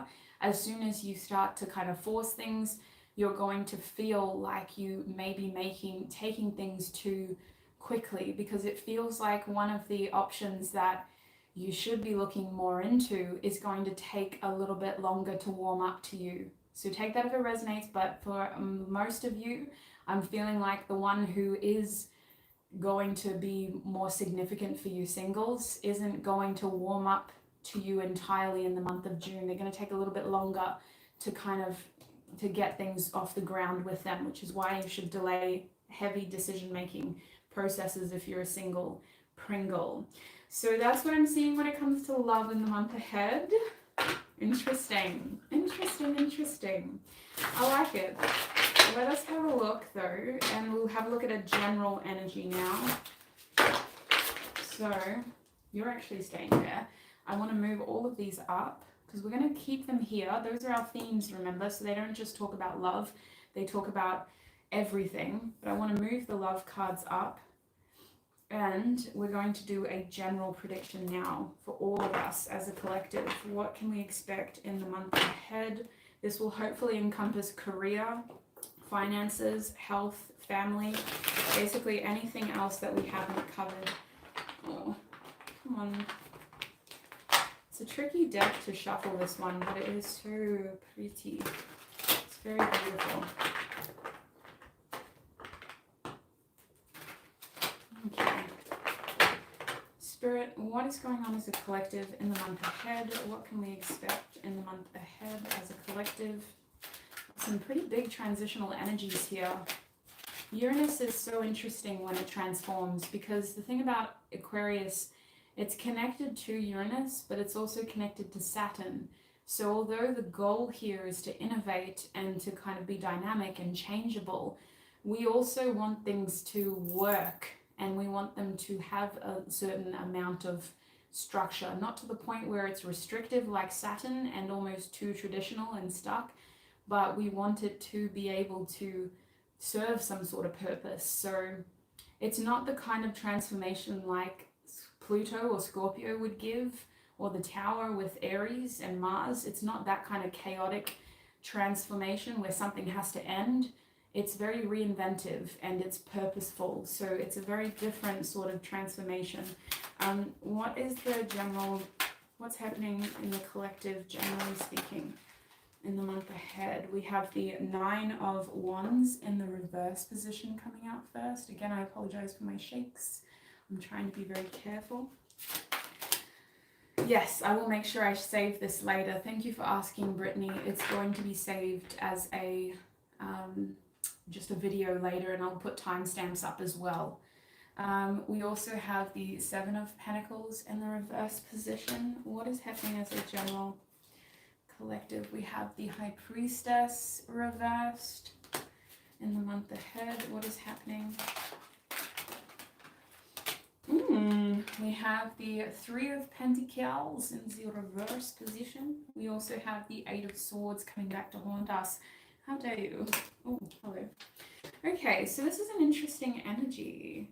Bottom deck energy is the Strength card. So, wow. Some of you are going to be, you should be, I don't think you will, but you should be so proud of yourselves in what you're able to achieve in the month ahead, because there's a real feeling of being your ride or die.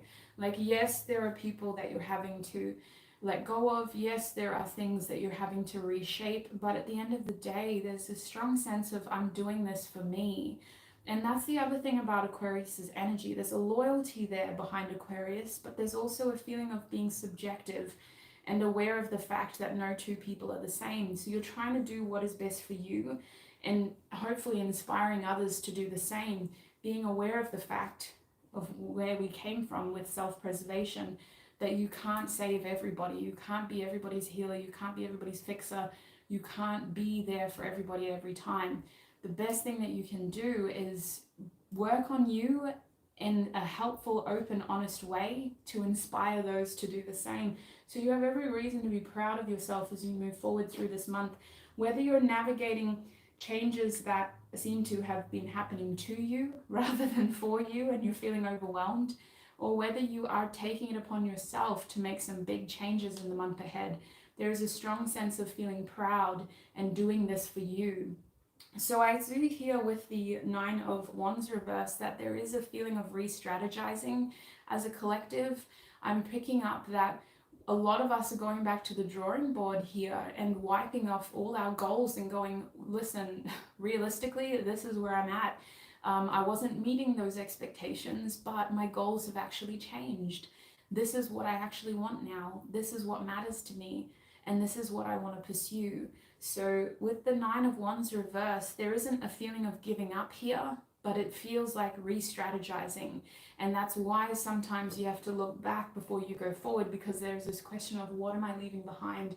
Has something that I've done before or started before, does that need to come forward with me, and should I look at that again? So a strong feeling of reinvention with that 9 of Wands reversed. However, the 9 of Wands reversed is also talking about, if it is broken, if it isn't working, then we can't ignore it any longer. We have to look at it. We have to be aware of the fact that actually we're burning ourselves out trying to make this happen. We're literally losing all of our helpful resources trying to make this happen. So why isn't it working? What can we do differently with that 9 of Wands reversed?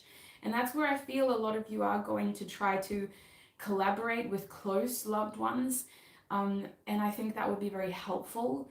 Obviously, making sure that you're still in the driver's seat behind the steering wheel, letting things sort of happen as you want them to, spearheading it, but not being afraid of reaching out for help and inspiration at times. So with the Seven of Pentacles reversed, I do feel like this is talking more about careers. I see the Seven of Pentacles reversed as a measure of something not going as we planned.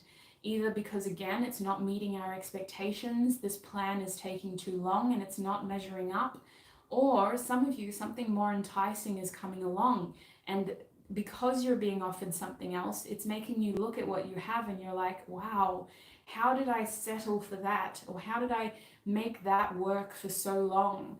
I do see some people changing jobs in the month ahead, changing careers. It does feel like there are some setbacks with this, like maybe the first thing that you apply for isn't what you get. But I want to say that, again, it's that idea of, wow, how did I make this work for so long? I don't really want that anymore. I need to try to get something else. The Seven of Pentacles is just a feeling of being unsatisfied, ungratified, like you've put all this effort into something and it's just not fruiting for you.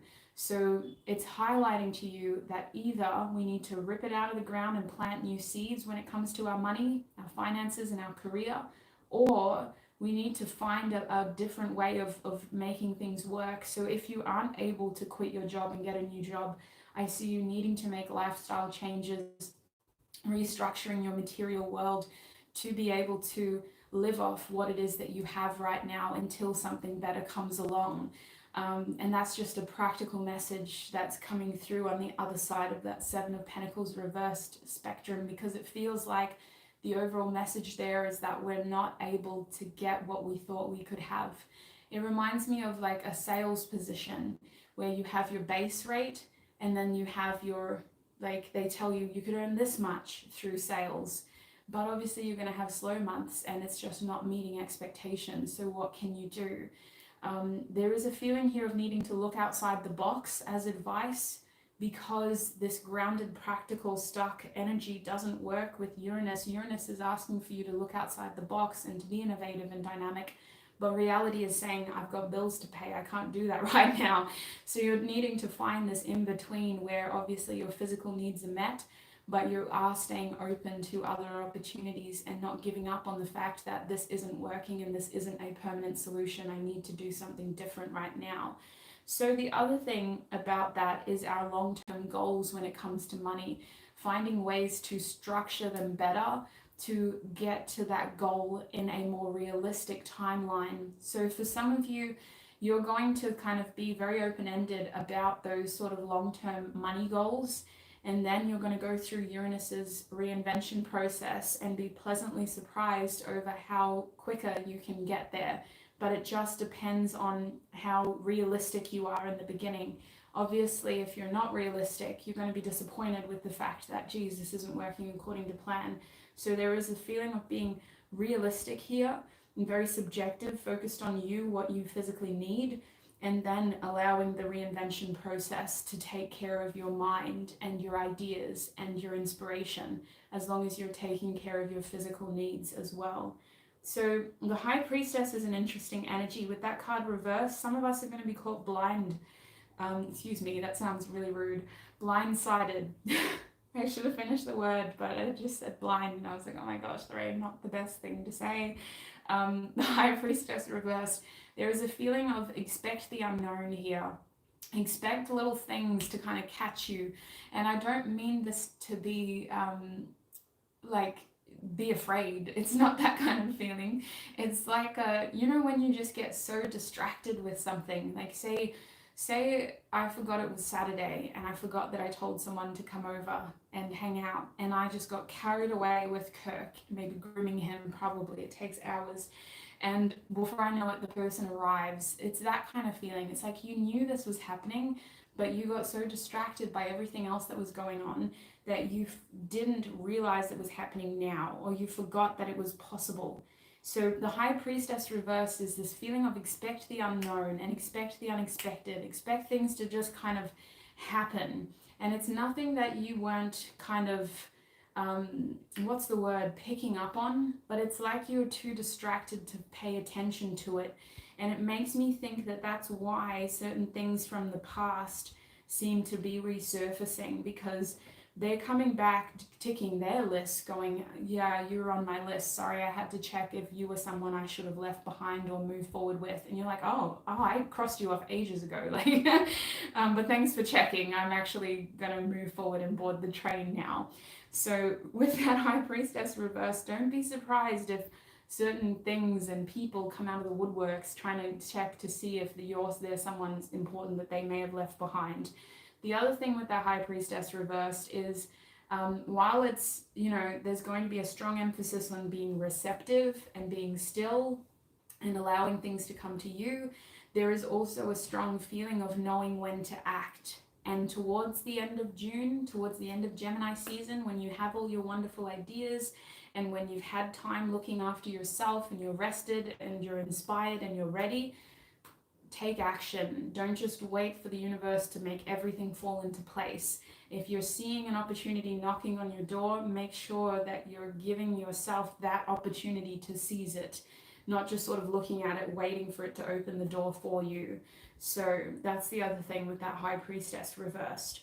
Now, because there is a feeling here of getting stuck in your head, either through your thoughts or through your daydreams, and accidentally falling behind because you're just spending so much time thinking about it and ruminating on the feeling and not actually seeing that the opportunity is right here in front of you. So Three of Pentacles reverse next. As a collective, I feel like this is highlighting that your social circles and who you collaborate with is going to get smaller. We don't need to involve everybody in this project. This isn't necessarily a group project. This is a solo project of how can I better my future for those that matter most to me as well. So we're not needing to be too kind of collaborative and pull in this person and that person and let's call so-and-so down the road. It's like a no, this needs to be a you process. And then if you do need help, involve those who are closest to you or those who have a professional reason of being there, those who you trust, and those who, again, are going to put you as the project leader. It feels like some of you may have the experience of having somebody else try to take over, like they're making themselves the main story or the main character in your story. So it kind of feels like a reminder here with the Three of Pentacles reverse is that this is your story, this is your movie, this is your life. Other people are here to supplement it through your direction. You need to be clear about managing this as the project leader. This is your exciting new beginning, or this is your exciting life. Other people are here to help, to support, but at the end of the day, it needs to be you who makes these decisions and you who feels like they're in control. So I do see some of you having that control issue with some other bigger personalities in your life and needing to balance that out before the end of June, because there's a focus here on finding a helpful way of getting back into the driver's seat and telling people like, hey, I love the fact that you're so keen to help, but I don't actually need you to be like this. So go back into your own story. Yeah, that's what it feels like, really. Now, is there anything else with that Three of Pentacles spirit? Collaboration, admirers as well for my singles. People are going to be looking at you a lot, especially if you're getting out there and getting curious and picking up new hobbies and wanting to explore your interests. It could even be online through forums. There's a feeling of admirers here with the Three of Pentacles and not knowing who to choose. Secret admirers as well with the Three of Pentacles reversed. Yeah, people who they're all talk, no bark, sadly. Like as in they don't do what they say they're going to do. So that's why I feel like you shouldn't rush if you're a single Pringle, because there's going to be people who you pick up a vibe from, but they don't follow through with the actions that they're giving to you. So just take your time and stay focused on the things that are gaining movement and traction in the month ahead. And I feel like the right one is going to warm up to you come July. Cancer season seems to be interesting for those starting new relationships. The Eight of Swords is our last card. So as a collective, there is this overall feeling of being stuck in our heads about things. We saw that with our couples in love.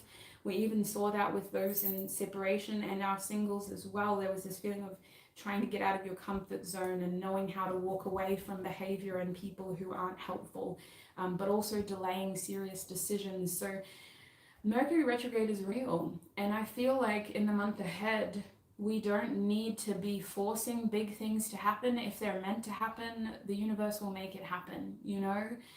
So while the Eight of Swords could be an unhelpful card in most readings, it's almost a reminder in our reading that if something is meant to happen, it will happen. If you are feeling like an opportunity is literally knocking on your door saying, hey, hey, hey, I'm here, do you want me? Then by all means explore it. But with the Eight of Swords, if there is a feeling of all these little loose ends from your past sort of plaguing your thoughts and making you question, could I, would I, should I, there is this strong feeling of just being stuck in your head to the point where you are missing opportunities that are in front of you. So that Eight of Swords is going to reflect differently depending on who you are and which of the love categories you fit in as well.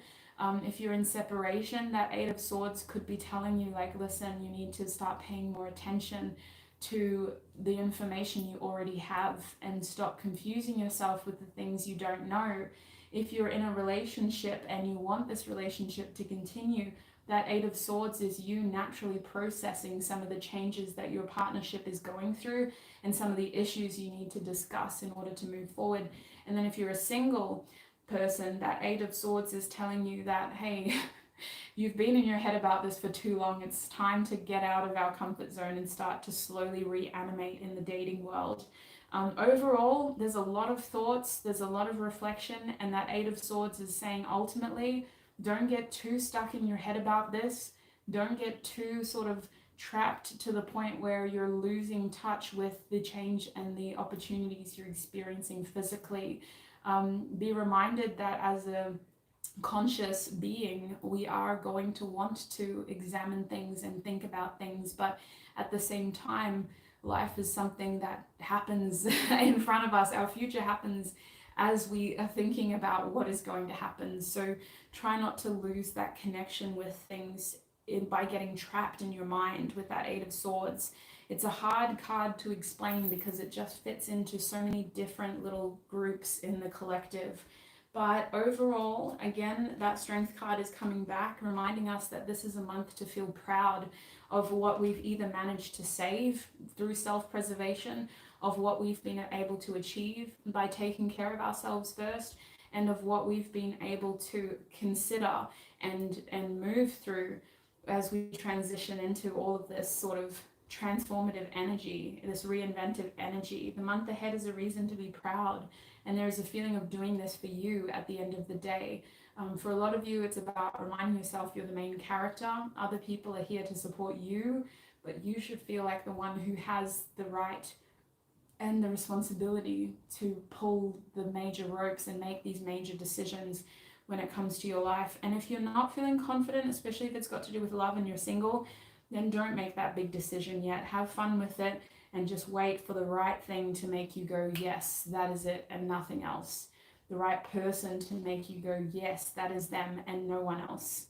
So that's what I'm seeing for us as a collective right now in the week ahead and in the month ahead. Month of June seems crazy. I think I need to do more guidance readings, so I will definitely do more guidance readings in the month ahead just to check in and see where we're at. I hope you found this helpful. I hope you had fun, especially trying all these foods. I am actually a little bit hungry, so I don't know what to eat after this, but I'm going to be very careful about what I eat because there's so much chili. I don't think I can actually eat this unless I have milk, so I'm going to be careful. But anyway, thank you so much everybody for joining me. I'm going to let this video process so you can come back and rewatch it if you want to. Eventually I'm going to put timestamps in the description box so that it's easier for you to get to where you need to be in terms of the collective reading, the couples reading, separation, singles, and then the general reading as well. So there will be timestamps. Thank you so much, everybody, and I shall connect with you very, very soon. I just have to get up and turn the camera off, but until I see you again, please look after your beautiful self. Thank you for joining me. Thank you for all of your time and your energy. I really appreciate you for being here, and I shall see you in our next reading, which should be up this Friday. I'm really excited about it, to be honest with you. So until then, bye. And just ignore me while I turn the camera off. Oops. I gotta be careful.